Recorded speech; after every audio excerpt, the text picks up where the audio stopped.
Welcome to this episode of Street Talk. I'm joined today by one of the newer members of the Urban Violence Research Network, Eduardo Giralt.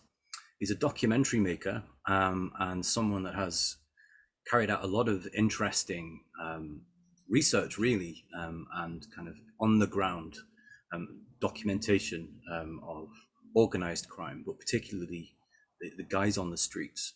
And so we're going to talk to him today about his latest project, a documentary that I've seen that is really excellent, Los Plebes, and find out a little bit more about how Eduardo went about it, why he went about it, and what kind of some of the contributions are that come out of the documentary. So Eduardo, thank you very much for joining us and welcome.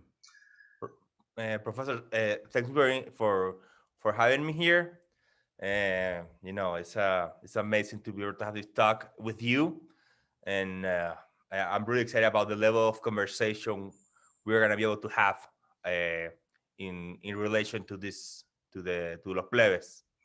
Yeah, I mean, one of the great things about having this network is that we get to, it's not just purely academics. You know, we're mixing lots of different approaches to understanding different challenges around urban violence. And I have to say, I was really pleased that you shared the documentary with us, and I thought it was brilliant. I thought it was quite different to a lot of documentaries that we've seen. Perhaps before we get into talking about the documentary's content, you could just give a little bit of a background about yourself. Like, who are you? What have you been up to? And why did you decide to film this documentary? What was the aim? Yeah, perfect. So I'm not from Mexico. I was raised in Caracas, Venezuela. I went to school in the U.S. For visual arts, and from there I end up in Mexico, and I wasn't planning on researching and becoming a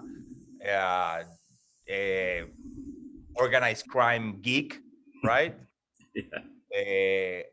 But I was working on a film for someone else, and the film was in Sinaloa. I was doing researching and scouting in Sinaloa, and basically I was going to rural communities and interviewing teenagers about their life, and then seeing if they were interested in participating in this movie.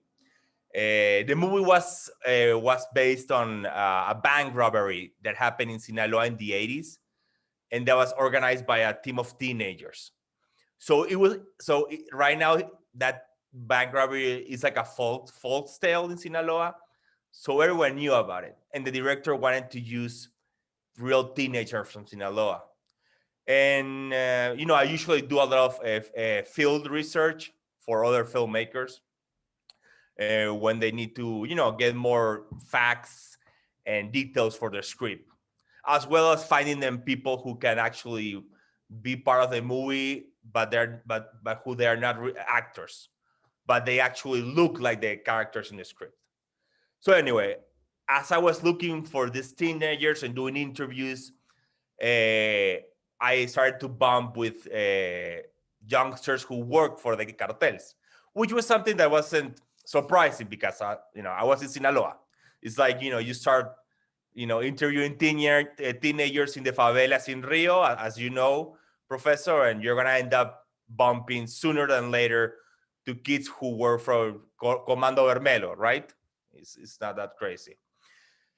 But what did interest me was that the guys, these youngsters from the cartels, was that they were really interested in the movie because it was about teenage bank robbers, and they were actually wanted to participate. So I was like, all right, man, like, do you want to do a cast? And they're like, yeah, let's do it. So we started casting them. They would show up with their guns, their radios, and which I'm gonna send you two videos of those castings, and they were amazing, man. Their creativity, one of them actually brought a map of a real bank and how he would like go about it. Yeah. So we finished that, and at the end the project was canceled. and I couldn't stop thinking about those guys. So I talked to my colleague from Sinaloa with whom I work, and I was like, "Hey, man, we had their access, we had their phone numbers. They were really cool about it, about being filmed. We should actually do a film ourselves. But let's do something real, and let's try to answer a lot of the questions we have, and we talk about it. Because with my colleague, he's from Sinaloa, and he's also like a sort of like a narco geek. And you have a lot of dead time while you're waiting for people to show up. So we have a lot of conversations about the cartels, their structures, how they're portrayed in media. So I told him, hey, we should use this to answer a lot of the questions we were asking ourselves. So we find the money to do it. We decided to shoot it on 2 cell phones because it was going to be the less intrusive way for them. And 2 weeks later, we were shooting. We decided that it wasn't going to be about their work, because there's plenty of that. If you put Sinaloa on YouTube, you're going to find more than 30 reports from BBC, Al Jazeera, Vice about the cartel's work. But no one has filmed their bedroom. That's something you never seen. So all right, let's try to shoot their bedroom. And by bedroom, I mean their free time, who they are as teenagers, as millennials. Also, trying to see their relationship with social network, with technology. And that's how we got about it. And I have to say, I mean, it was the thing that struck me immediately is precisely it's not a sensationalized focus just on, I mean, they do have their weapons there. They talk about the things that are sensational about, some of their involvement in violence, but it's very mundane. It's very day to day. It's, sitting around, chatting, smoking, one of the main guys in the film is a lot about him and his dog that he's looking after. And you exactly as you say, you get a sense of very ordinary teenagers caught up in what seemed to other people extraordinary circumstances, but I suppose to them actually are also very ordinary in a lot of ways. And you get something that I haven't seen in many other documentaries, not just on Mexico, but generally in the kind of genre of looking at organized crime. The very boring parts, the waiting around, the day to day. And I think to some extent, and I don't know what you think, you get a degree of the sadness or the sense of not really going places for some of these main characters. I mean, did you get a sense as the filming developed that you were getting to know how they really felt about things, or did you feel like it was still a performance? They were still trying to kind of show off to you? Well, at the beginning, of course, I think one of the challenges, and I bet you had to face it as well, with your work in Sierra Leone and South Africa and Brazil, is the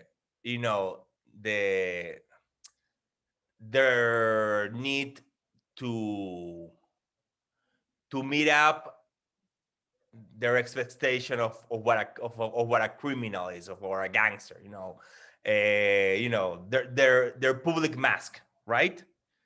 And they're they wanted to show off. So that's why it was important for us to film in their bedrooms where there was no one else around, and also to use a cell phone because we didn't want it if you use a big camera, people immediately think about a movie, right? And the need to exaggerate is is bigger, right? With the cell phone, sometimes they were like, are you actually making a movie? And for them it was, the cell phone is something that is part of their daily life, right? Because they're millennials or generation C, whatever, and the camera and the cell phone, they have it all the time with them. But once you start filming, and once a week or 2 week has passed, you were able to see their real skin, to put it in a way, and and actually to have some deeper reflections. And yeah, and actually you are able to see them acknowledge the, in a way, the tragedy of their situation, because people underestimate their cognitive capacity, right? Or their self-awareness. They think that they're all the time drug up and high on adrenaline.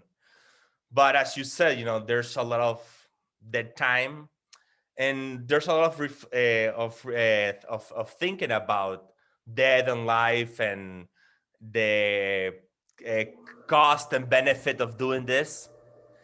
And a lot of them are really clear about their position in the structure of the cartel, how low they are, the probabilities that they will end up on the top, right?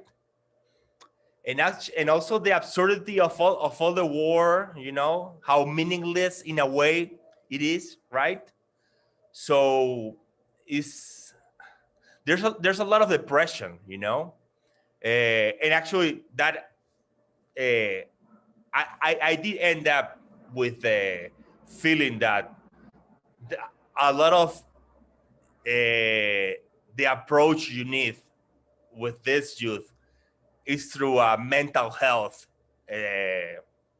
thinking, because there's a lot of depression, suicidal thoughts, and all of that. Yeah, I mean, there are so many similarities from just the experience of research that I've conducted, that I've seen with, like you say, that level of self-awareness. We were talking earlier about, to some extent, that the people on the streets, usually guys at the bottom on the streets, they are pawns in this bigger game, and they're the ones that take the risks. But they're self-aware. They know full well they have that agency. They're aware what's happening. I mean, a lot of the guys that I worked with, to some extent, felt trapped, but also they kind of wanted to keep doing what they were doing, and that was always a frustration for family members and that kind of thing. And I think those moments of reflection, you start to see even drug use very differently when you realize a lot of them are essentially self-medicating. They're trying to bury things deep with the use of drugs, and with kind of being, somehow extra social or loud or boisterous, is all trying to bury things. And sometimes I guess also through this kind of exaggerated masculinity as well. I noticed in the entry for the documentary online, it mentioned toxic masculinity. Is that something that you felt comes across in the film, or generally in your interactions with them, that they're trying to live up to certain ideas of what they should be? Or Yeah, most def. Although, I haven't, it's interesting. I haven't mentioned it that much because, that now toxic masculinity has become almost like a cliche, right? It's like everyone is dropping that concept. But it's true that I did have it in mind, but more like machismo, right? That's what for me was always in my head, which is something rooted in Latin America culture, and especially in Mexico, right? With the amount of pop culture that this country has produced in terms of movies, and music, right? The bandidos, right? The rancheros, the revolutionaries. But also going beyond the pop culture and seeing, in a way, the spiral of violence they have grown up in, domestic violence, right? The violence they saw their fathers inflicting their mother on them, also the violence by the state. So more than toxic masculinity as itself, as it is just a sin by itself, it was just like understanding this but yeah, this cocoon of bravado and and pain they grow up, right? That has made them basically choose this way in order to survive, because that idea that in order to survive all this amount of challenges, you need to be the toughest one, but also to find like a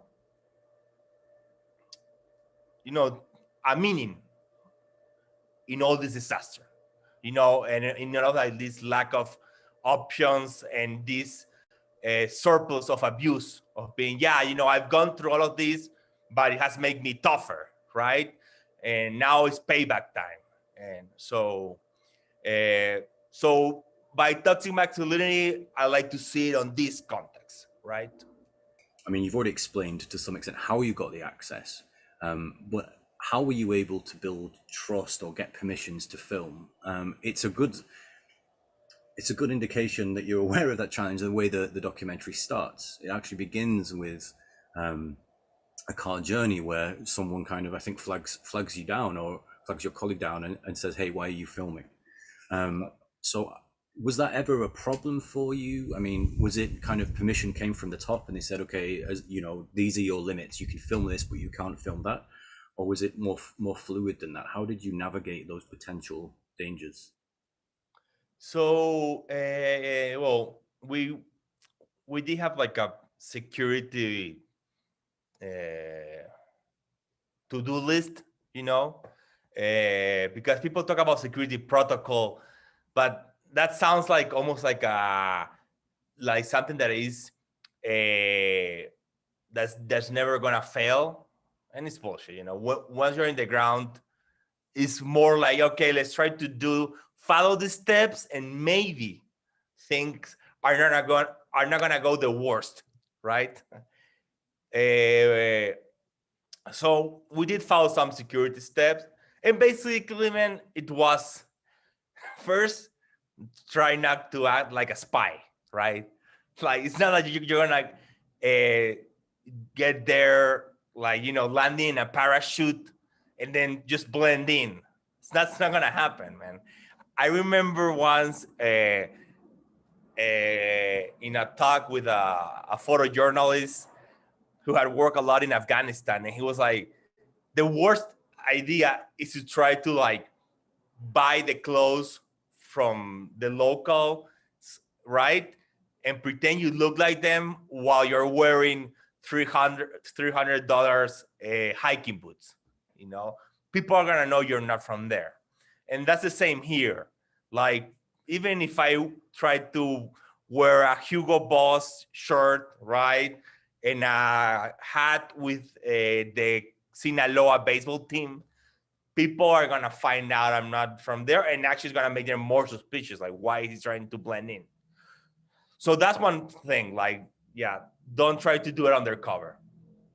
And the second, you find out who controls that part. That's like the research before you go there is fundamental to know whom you're gonna deal with. What type of structure and is there, and also how violent they are, how anarchic they are, how predatory they are. So we did that research. We found out that this place, it was like one of the breeding grounds of sicarios in Sinaloa, but the guy who controlled that was pretty okay, as long as you didn't intervene or interfere with his business. So once we knew who the players were, we decided, like, okay, how can we have a communication with the boss to see if we can work there. And through a community leader and the wife of someone, we were able to like talk to the boss and have them know what we wanted to do, and they were pretty chill. But at the same time, they were chill because there wasn't any turf war at that moment. There was a peace context, so that was really important. As I was telling you before we started the interview.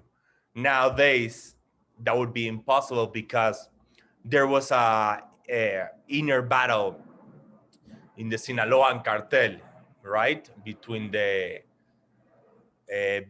two families that basically control it. So now that turf where we were filmed, was split, and a lot of the guys would film who at the moment they didn't have any problem between each other. Now they are like enemies. So, we were lucky to be able to be there during a peaceful, quote unquote, coexistence. So when we have there, we have to find good subjects to film, because it's not enough for you to just have a member of the cartel who's willing to be interviewed. Because if he doesn't have, the level of sensibility, curiosity, or also in a way the capacity to express yourself with the right words, you're not gonna get anything out of it. Even if he's like a higher up member, or if he has killed more than 50 people. So there's also a casting process going on when you're looking for subjects to interview, right? You need to find someone that, he's a member of the cartel, but at the same time, he's able to have a level of introspection, right? To understand the question you're asking, and to answer it in the most honest way. So that was also a big part, like meeting cartel members who were the age we were looking for, but who also were had the intellectual capacity to answer the questions you were asking. You mentioned this a little bit earlier when you were talking about the idea of the film and the questions that you had as filmmakers. Did you think, or were you responding to a problem that you saw in the way that people saw sicarios, or was it just more that people didn't really know this stuff? What was it that you thought needed to be kind of corrected or better understood? Most of it. First, with Emmanuel, my colleague, we were saying in a previous conversation that we don't think you can fix the world, whatever that means, through films or any type of artistic expression. But we don't think that you can at least reduce the harm that has been done with other films, right? And basically, it's this like sensationalized approach and a superficial portrait of these guys in two aspects. First, in a glamorized portrait they done of them, where the public actually thinks that every member of a criminal organization lives in luxury, right? And you get there, and a week later you have a castle and a Bengala tiger and a Lamborghini, right?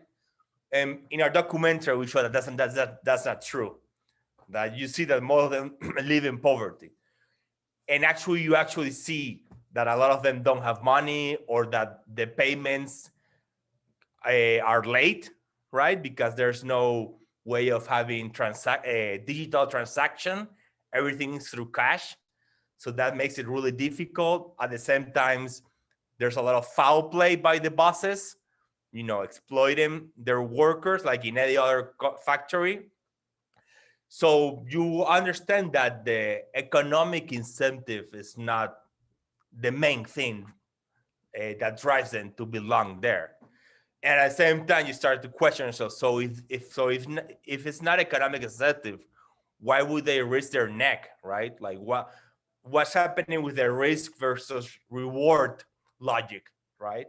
So, and that's something that you don't see explored in most of the film, because you're like, okay, if you're poor and by doing this, you're gonna end up in a jacuzzi full of Dom Perignon every night. Okay, even if you live a short life, in that context, it makes sense.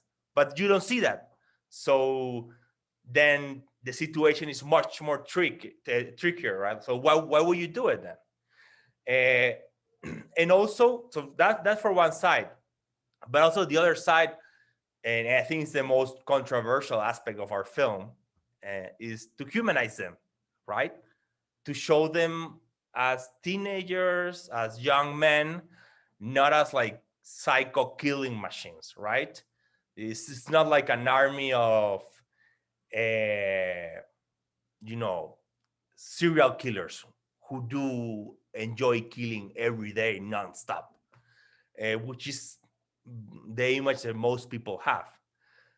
We wanted to show them their tender side in a way, because that's where you actually can start to ask questions and at least try to find, I'm not gonna say the right answers, but at least the honest ones, right? So for us, that was really unique, to make a portrait of them as universal teenagers, millennials, you know, to show them in situations where you could say, hey, he looks like me during my free time, you know, or he could be a teenager in Los Angeles or in London, right? Just like playing a Call of Duty or trying to find a girl to go out on Friday night. Yeah.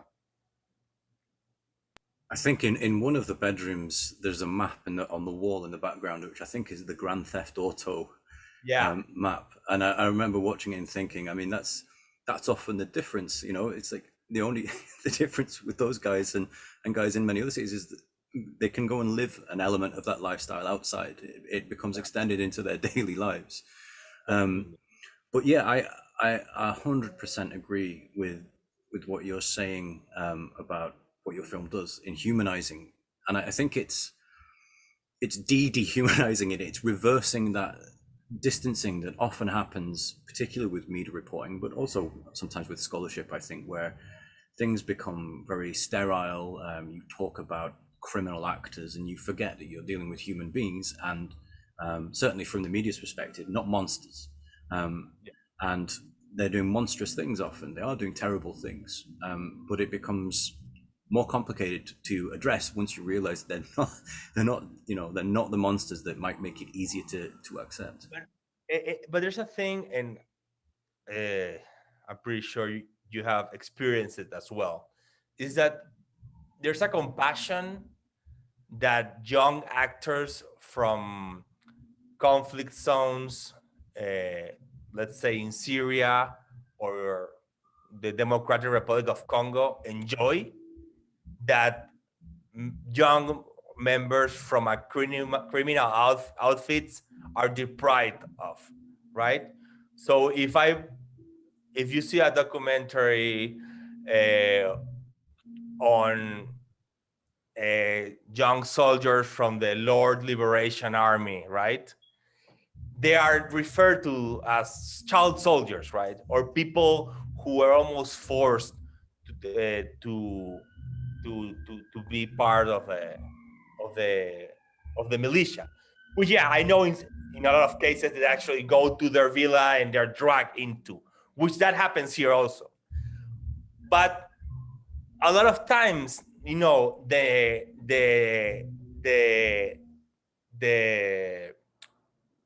situations that put these young soldiers into militias in the Middle East or in Africa are really similar to the one that pushes a young grunt to be part of any criminal organization.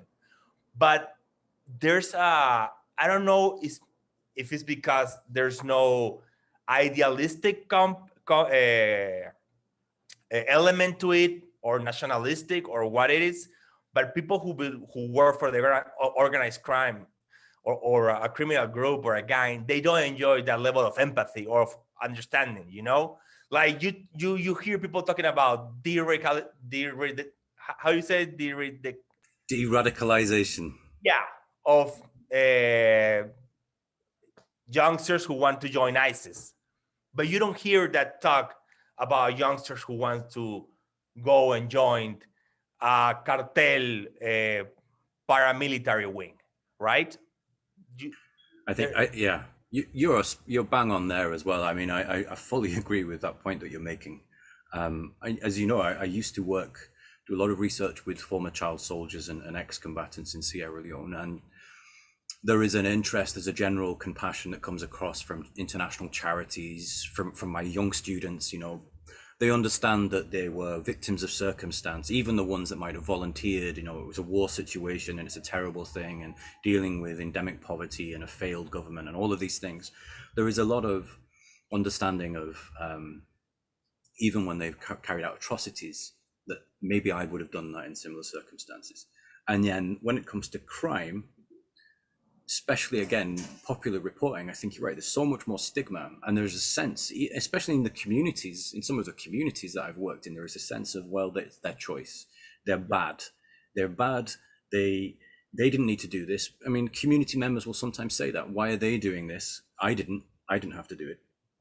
But then you will get those other community members who are far more empathetic and understand that not everyone makes good choices in these kinds of conditions. And I fully agree. I see that, and going back to your point about why do people do this?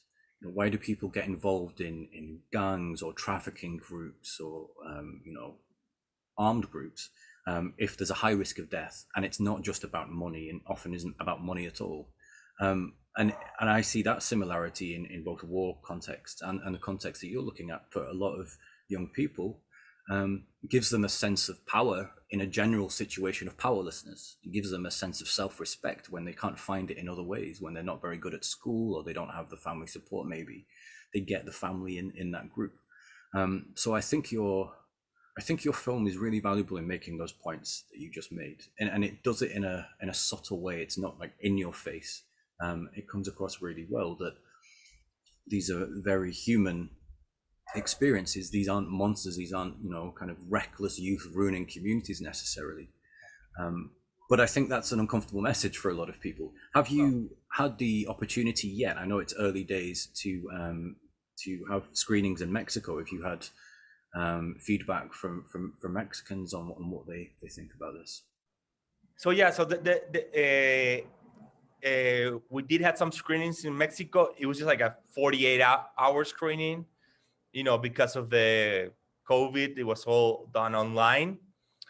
It was actually the movie was gonna play for 48 hours, but because so many people saw it the first 8 hours, the opportunity to see it was closed earlier, because I didn't want it to be able to just to have people see it for free for 48 hours. So in a way, that is a sign of success. At the same time, because unwillingly you are part of all this narco culture that has been being fed, right? And that it's really profitable. You don't know what were the intentions of the people who saw it, right? If they wanted to actually, if they thought they were gonna see another version of Narcos, right? So I'm pretty sure a lot of people got disappointed. And I'm pretty sure a lot of people think it was boring because they didn't expect to see it. And that makes me happy, right? Like when I read commentaries on Twitter, like nothing happens, so boring. I'm like, yeah, great. Like, actually, you make me proud. I remember Christopher Hitchens saying that some type of enemies should make you proud, where when some type of disappointment should make you proud, right? At the same time, I also have had a critique about me humanizing them, right? Because people they don't, I don't know if they do it out of malice or out of confusion, but they don't understand my motive to do it. And they have this really basic binary logic that if you are humanizing them, then you are attempting excusing them almost. Yeah. So, and also you are like offending the victims, right? It's like there's, and it goes with what we were saying before, is the incapacity to see these guys as victims also, right? Because we were saying, like, why would you join an outfit or a non-violent state actor that non-state actor, sorry, you know, that basically puts you in harm's way in the worst possible scenarios you can think of, because it's not only getting killed, it's the way you're gonna end up killed if it's not for money, right? So if you understand that, then you see them also as victims of mental health, of dysfunctional families, you know, also of and many other problems. But no, but that type of dialogue or questioning, people don't have it because of the narrative they've been fed, which is they're evil, they're only one victims, which is the people they killed, but they don't actually realize that most of a lot of the people that they killed are also in this, and that doesn't mean that it's okay, right? Because then there's this expression that you find is like, well, if he got killed, he must have done something wrong, right? And he's like, yeah, but he's still a victim, right? People, you know, if there wasn't some provocation, it probably mean the film wasn't doing what you wanted it to do, which was challenge that idea. So it's a good thing. But yeah, but you know what, Mitton? But what is like unsettling is that if I, you know, if I had upload a photo of me next to a FARC member, right, or to a Taliban, like even like this, I am pretty sure I wouldn't get the amount of critique that if you post with a member of the Camorra, right? Or Comando Vermelo, right? Or the Maras. You know, it's really weird how uncomfortable it makes people. Especially in a context where the number one entertainment being consumed at Netflix and Amazon is crime thrillers, right? So it's like people enjoy watching and reading all type of artistic work being done about criminals, but they don't enjoy when you get close to them or you feel some type of sympathy or understanding for them. That's like crossing the line. So, you know, I met many people who like love The Wire, love The Godfather, but then they're like, oh, but you're not allowed to do that. Like, what's the difference? Like, you know. Well, I mean, so I encountered similar challenges. I think most researchers who research sensitive or difficult subjects do, where there will always be some people that believe to try and explain or understand something is to try and excuse it or to justify it, right? So for me, in my early research, trying to understand atrocities during a civil war, there were criticisms already out there from others who tried that to say, you know, you're rationalizing this evil or you're justifying it. But then there are always voices, including from among families of victims, who are trying to understand. And there's a distinction between empathy before trying to put yourself in someone's position to work out how could you do that, and sympathy or thinking that this is acceptable or somehow justified. But I guess that's always a strange thing as well, isn't it? Of when you do humanize these people and you spend time with them, and you might even grow to like a lot of these people. Like I certainly do with, you know, with a lot of the gang members I spend time with, like really like them, but they also do terrible things. And that is, it's confusing in a way, but I think that's the point. The reality is it's not black and white, it's not binary, it's not good versus evil.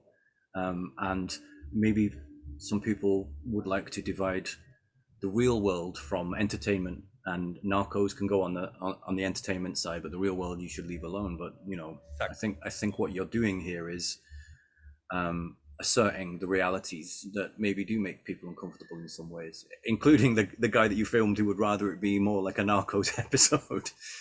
Yeah, completely. And actually, I did was when I showed him the film,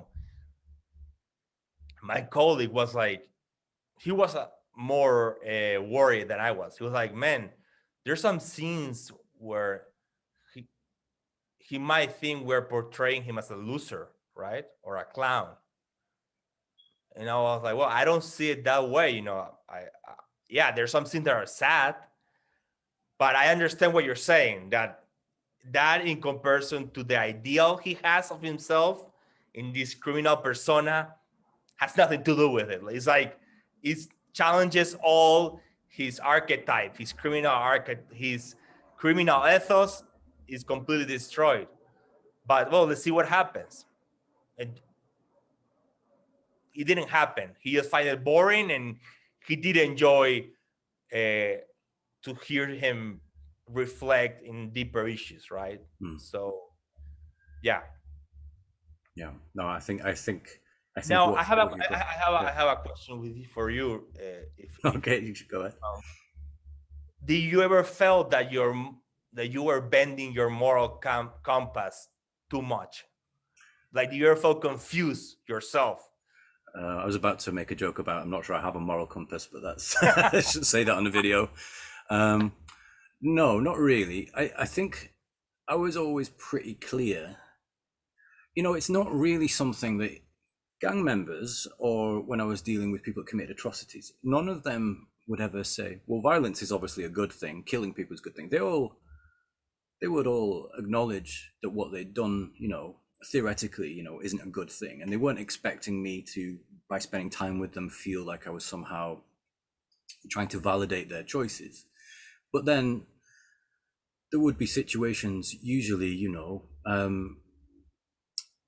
talking to, like, I remember a mother in Cape Town breaking down in tears, talking about her son that was, shot and killed. And it was a long time ago, but she was motivated by that in the community work she was doing. And I can remember in Sierra Leone as well, very similar, heartbreaking, spending an afternoon with someone that had both legs amputated by rebels, talking about the attacks.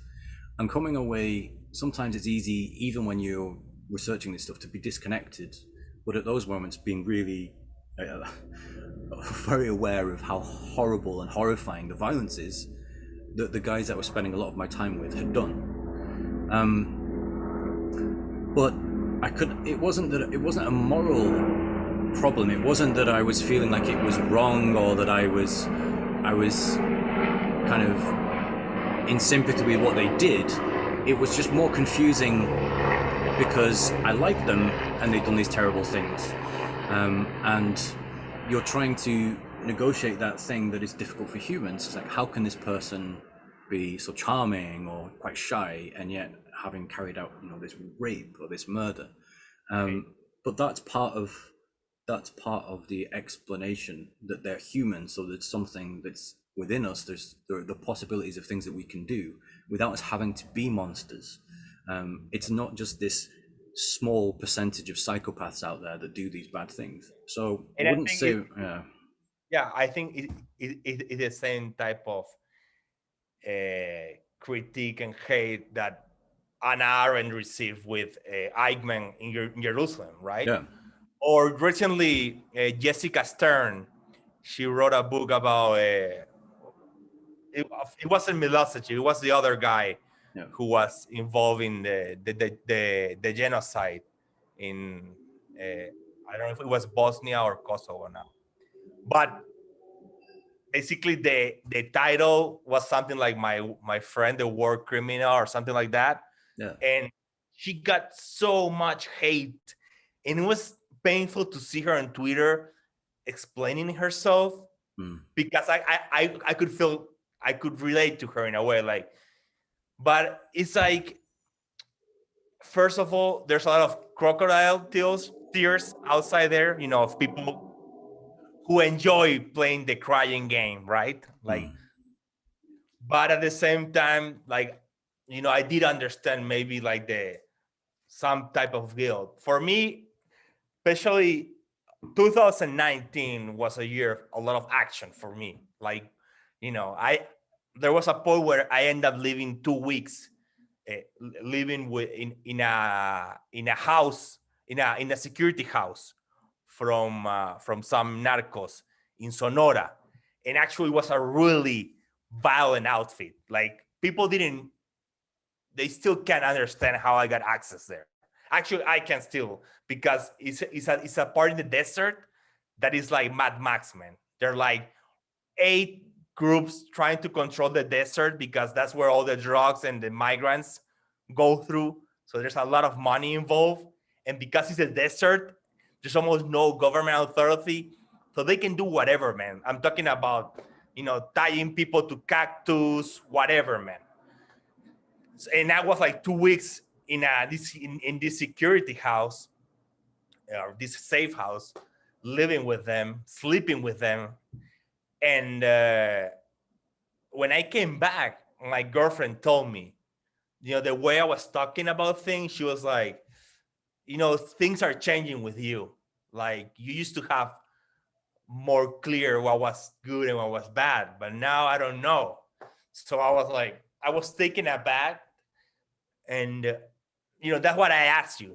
Well, there's a point when you immerse yourself so much into it, and because we are social animals, and we create empathy towards others, especially if they're helping you. Because in a way, in the same way with you, when you were in Cape Town with those gangs, you're like, what's stopping them from robbing you or from hurting you? So you actually, and why are they helping me if you're not giving them anything in exchange? So you create an empathy, a sympathy for them. So but then, you witness all these things. So, it's really easy to get really confused and dizzy about it. I think that there's so much research out there on the role of socialization on in groups and out groups, and the way that when you're within a community, could be an armed group, could be a gang, could be an ordinary kind of community, but the values, the sense of what's right and wrong, what you should be proud of, what you should be ashamed of, really shapes you no matter how strong you are as a personality. I found in my research in Sierra Leone, lots of people were turned around by that and did find it difficult in some ways to be as certain about where the boundaries of right and wrong are, or it was easier for them to accept justifications of why it was okay to attack a civilian than to try and do the right thing and go against the flow. I think the kind of peer dynamics are really crucial in all of this stuff that you look at. And generally the fact that we're social animals. We're not these machines. We're not these kind of inhuman monsters. We're very human, and we want to belong. We want to be respected. We want to be part of a group. And we're probably not as always morally assured as our idea of our best selves might be. Eduardo, I think we could talk for hours and hours. Actually, I think it would be best if you and I never met in person. Because that would mean that we're gonna end like 4 days in a row in a pub talking nonstop. We probably like dehydrate or something. So. Yeah, well, I'll definitely say we do it in rounds. The drinks are not just on me, otherwise I'll be bankrupt. Thanks so much for taking the time out today. And yeah, again, brilliant, excellent documentary. And I know you're gonna probably do some more stuff with us. Maybe write a blog post. So I'm already working on the excellent. text. We've got you working on that already. Great. So yeah, thanks so much. And everyone, I'm sure, will be following your work closely and looking forward to seeing the documentary when it's out. Cheers, man. All right. Take care so much, and thank you so much for this opportunity, bro.